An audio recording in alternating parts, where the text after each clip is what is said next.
తాతగారు మేఘ గురించి ఒక మాట చెప్పండి. అది నా మనవరాలు కాదు, మా అమ్మ. బామ్మ మీరు? ఎప్పుడో పోవలసిందాన్ని, అది డాక్టర్ అవడం వల్ల ఇంకా ఉన్నాను. అంకుల్, యాజ్ ఎ ఫాదర్ గా మీరేం చెప్తారు? అది నా అదృష్టం అమ్మా, అది పుట్టాకే నేను పెరిగాను. ఆంటీ మీరు? అది మా 20 ఏళ్ల ఎమోషన్ అమ్మా. పిల్లలు, అదొక రాక్షసి రౌడీ, అది మా చాక్లెట్స్ అన్ని తినేస్తుంది.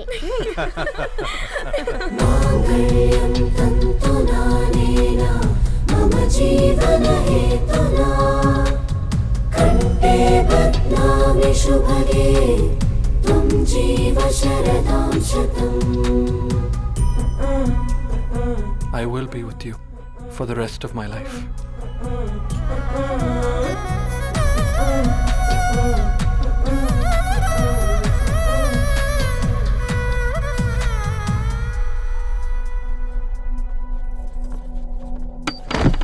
Megha!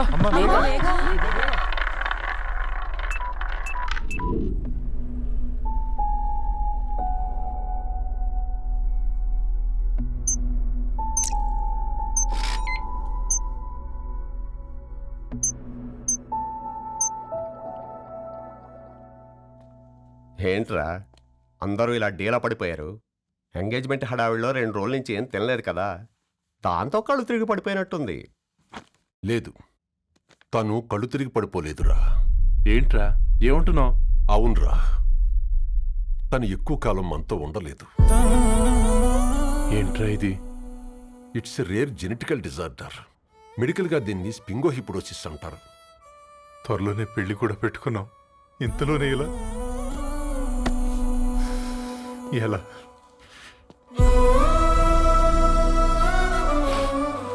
ఎలా చెప్పనురా ఇది? అమ్మాయికి ఎలా చెప్పాలో అర్థం కావట్లేదు. తను డాక్టర్ కాబట్టి అర్థం చేసుకోగలదు. ముందు మీరు అర్థం చేసుకోండి చాలు. చూడు, నువ్వు చచ్చిపోతావు, ఈ చిత్ర చచ్చిపోతుంది, ఆ శారదుందే అది చచ్చిపోతుంది, పళ్ళికిలిస్తుందే చంటిది ఇది చచ్చిపోతుంది, ఈ చెట్లు చచ్చిపోతాయి, ఆ తీగ చచ్చిపోతుంది, నేను చచ్చిపోతాను. కాకపోతే నేను 2 రోజులు ముందుగా చచ్చిపోతాను. మా ఏంటి ఇంకా దీపం పెట్టలేదా? ఏంట్రా ఆయనకి దీపం పెట్టేది? ప్రాణం ఉన్న పువ్వులకేమో 3 రోజులు, ప్రాణం లేని రాళ్లకి 1000 ఏళ్ళు ఆయుషిస్తాడు. ఆయనకెందుకు దీపం? అన్నీ కరెక్ట్గా జరుగుంటే ఈరోజు నీ పెళ్లి జరగాల్సింది. దేవుడు ఆల్రెడీ నాకు ఇన్విటేషన్ కార్డ్ రెడీ చేశాడు బాబాయ్. బట్ మనమే ఫూలిష్గా ఈ వెడ్డింగ్ ఇన్విటేషన్ రెడీ చేసుకున్నాం. అయినా చాలా మందితో కంపేర్ చేసుకుంటే నేను చాలా లక్కీ పాప. ఎంతోమంది ఆడపిల్లలు కడుపులోనే చనిపోతున్నారు. కొంతమందిని పుట్టిన తర్వాత చంపేస్తున్నారు. ఇంకొంతమంది ఎందుకు చనిపోతున్నారో కారణం తెలియకుండానే పోతున్నారు. అలా చూస్తే 22 ఇయర్స్ నేను బ్రతికాను. ఒక ఆడపిల్లగా ఇదంతా బోనస్సే కదా పాప. చైల్డ్హుడ్ నుంచి నాకు ప్రతిదీ ద బెస్ట్ ఇచ్చారు. Best school, best college, best clothes, best family. ఇప్పుడు నా చావు కూడా బెస్ట్ ఉండాలంటే మీరందరూ నవ్వుతూ ఉండాలి.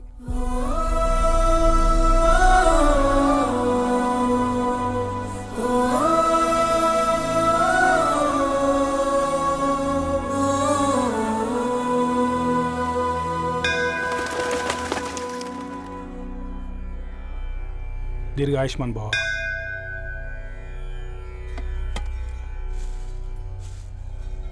बेटी, भगवान से क्या मांगा? వద్దులేండి పూజారి గారు, 365 డేస్ మొక్కేవాళ్ళనే దేవుడు పట్టించుకోవట్లేదు. ఆయన మీద నాకు అంత నమ్మకం లేదులేండి. ఏం కోరుకున్నావే? ఆయన దీవించినట్టే 100 ఏళ్ళు అడిగావా? లేదే, హాఫ్ వేలో తీసుకెళ్తున్నావు కదా. అసలు నన్ను ఎందుకు పుట్టించావు ఒక రీజన్ చెప్పమని అడిగాను. నా బ్రతుక్కి అర్థం చెప్పమని అడిగాను. అవునే, ఓ మనిషి పుట్టాక కనీసం ఒక మొక్కనైనా నాటాలంటారు. మనం పోయాక అది నలుగురికి నీడనిస్తుంది. అట్లీస్ట్ నేను ఆ పని కూడా చేయలేదు. ఈ బర్త్కి పర్పస్ ఏంటో తెలియట్లేదనేదే నా బాధ. ఏంటే ఓ పర్పస్ అని చెప్తున్నా? 1 వీక్ బ్యాక్ మా బాబాయ్ వాళ్ళ ఇంట్లో ఏం జరిగిందో తెలుసుగా? వాళ్ళ బాబు పుట్టగానే చనిపోయాడు. పాపం వాళ్ళు ఇంకా కూర్చొని ఏడుస్తూనే ఉన్నారు. మరి ఆ బాబు లైఫ్కి పర్పస్ ఏంటే? ఆ బిడ్డ పుట్టక ముందు వాళ్ళు ఎలా ఉండేవాళ్ళు? విడిపోదాం అనుకున్నారు. ఇప్పుడు కలిసి ఉన్నారు కదా. ఆ బిడ్డ పర్పస్ వాళ్ళని కలపడమే.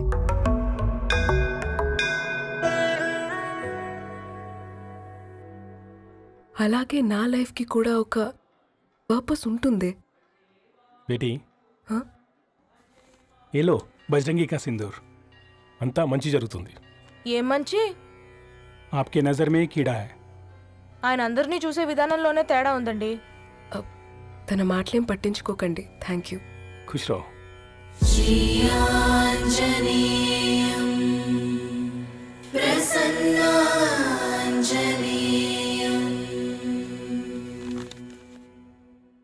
ధారణి, నేను చదివిన మొట్టమొదటి కవిత ఈ 3 అక్షరాలు.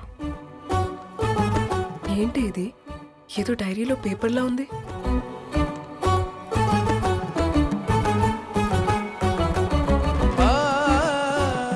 एक्सक्यूज मी, मुझे वो पेपर्स दे सकते हैं? తనకంటే ముందు తన అక్షరాల్ని చూశాను, తనకంటే ముందు తన భావాల్ని కలిశాను. మా సైనిక్ పురి చందమామ తను. लाइन्स है वो इंटरेस्टिंग గా ఉన్నాయి. అవును, क्या मैं वो डायरी ले सकती हूँ? Thank you. మనం చదవడం కరెక్ట్ అంటావా? ఆయనే పర్మిషన్ ఇచ్చాడు. రా.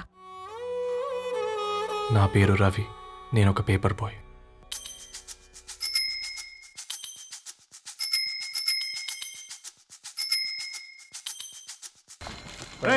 నీకు ఎన్నిసార్లు చెప్పాలి ఈ పేపర్ వేయడం మానేమని? మళ్ళీ ఈ పేపర్ దగ్గరకు వచ్చి కూర్చున్నావు. ఏమైందన్నా? నువ్వన్నా చెప్పు యాదగిరన్నా. పేపర్ బాయ్ అని చెప్తే ఎవరు పిల్లలు కూడా ఇవ్వట్లేదు. ఏదో ఒక కంప్యూటర్ ఆఫీసులో పనిచేస్తున్నాడని అబద్ధం చెప్తే అయినా ఆడి పెళ్ళి అవుద్ది. పెళ్లి కోసం ఈరోజు అబద్ధం చెప్తే రేపు నిజం తెలిసాక పెళ్ళి అబద్ధం అవుతుంది అంకుల్. వాడు చిన్నప్పటి నుంచి ఈ పేపర్లు వేస్తున్న ఇంటికి రేగట్టాడు అంకుల్. ఈ పేపర్ వేస్తున్న ఎగ్జామ్ ఫీజు కట్టాడు. పేపర్ వేస్తున్న నీకు మందు కొన్నాడు, మందులు కూడా కొన్నాడు. అంకుల్, ఏ పని లేకుండా తిని తిరిగే వాళ్ళకంటే ఏ పనైనా పర్లేదని చేసే మాలాంటి వాళ్ళని అభినందించక్కర్లేదు అంకుల్. ఇన్సల్ట్ మాత్రం చేయొద్దు. మా నీకు ఎన్నిసార్లు చెప్పాను నీళ్ళు మోయిద్దని? అది డిబు ట్యాంకర్ వెళ్ళిపోతుందండి. నేను వచ్చేంత త్వరగా కావచ్చు కదా. ఈ నెల నా ఆటో మీద సంపాదన 3000. ఈ పేపర్స్ వచ్చేసరికి రోజు రోజుకి పేపర్లు తీసుకుని తగ్గిపోతున్నారే. మీకంటే వంట చేసే నేనే నయ్యన్రా. మీకన్నా 2000 ఎక్కువ సంపాదించాను. కరెక్టేనే. ఈ యాప్స్ క్యాబ్స్ వచ్చిన తర్వాత మనుషుల్లో బద్ధకం పెరిగి ఇలాంటి వంట చేసే వాళ్ళ డిమాండ్ పెరిగింది.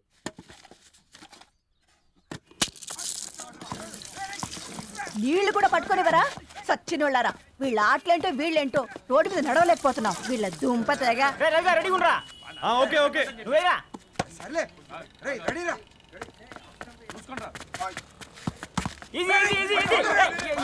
నిన్నరా పరిగెట్టమంటే తలుపుతూ నిల్చున్నాను రా. ఎల్రా మరి లాస్ట్ బాల్కి సింగిల్ ఎవరిది మాట్రా? చెత్తనా ఎలా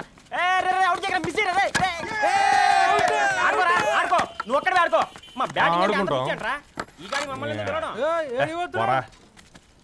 ఓ గాడ్, ఈ ముసలిది నిజంగానే పతివ్రత అయితే ఆ రవి గారు నెక్స్ట్ బాల్ కే బౌల్డ్ అవ్వాలా. నీ తలపండు పగల నన్ను ఎదికిస్తావెందుకురా మీ ఆటలో?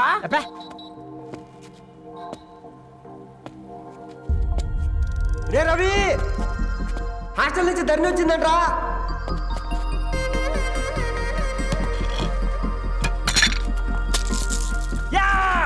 వచ్చే ముసలి, నువ్వు నిజంగా నిప్పే. ఇది నా పాత చెప్పు చచ్చినోడా.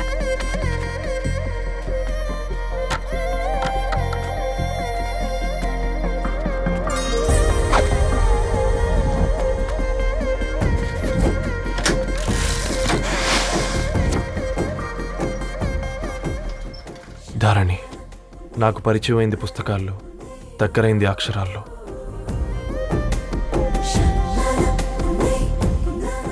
నాలాంటి భావాలే ఉన్నాయి. ఎవరై ఉంటారు?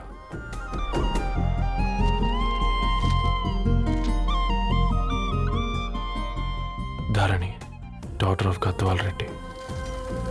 4 ఏళ్ల తర్వాత ఈ రోజు ఇతనాన్ని చూడబోతున్నాను.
ఏం బాబు ఈ టైంలో వచ్చావు?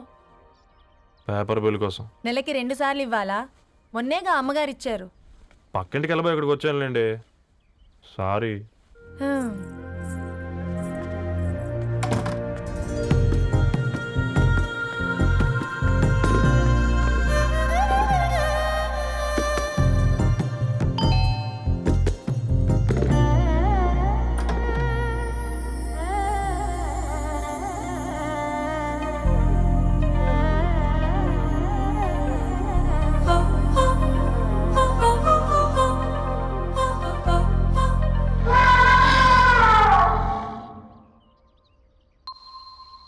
మీరేంటండి ఇక్కడ?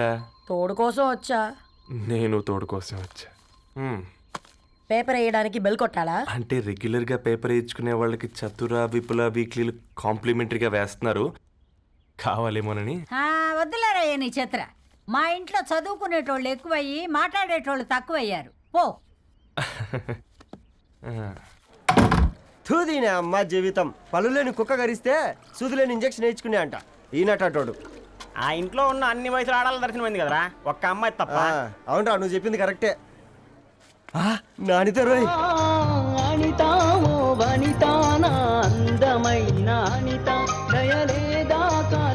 వాడి ధరణి కంటే ముందు నా అంతని చూసొచ్చా. ఈ గ్లాస్ పట్టుకోవాలి. ఇప్పుడు చూడండి రా, నాలోని కవి తన మనసుని కకావికలం చేస్తాడు. ముందమ్మ తనకుండా చూసుకోరే. అనిత, ఇది నీకోసమే, చదువుకో. ఏంది బేది? జనాలు వాట్సాప్ ఫేస్బుక్లతో ఇసిగిపోయి ఉండరు మ్యా. గోయింగ్ బ్యాక్ టు రూట్స్ అని చెప్పి నా మనసులోని భావాలన్నీ సూటిగా సుత్తి లేకుండా స్ప్రైట్ తాగినట్టు కవితగా రాసిన అంట. తీసుకో. తూని అయ్యా, సిగ్గులేదురా? లేదు, మీ షాపులో ఉంటే చెప్పు, 1 కిలో కొనుక్కుంటా. ఇంకొకసారి ఇటు వచ్చినావనుకో నిన్ను బొంద పెట్టి భోజనం పెడతా. వెజ్జా నాన్ వెజ్జా?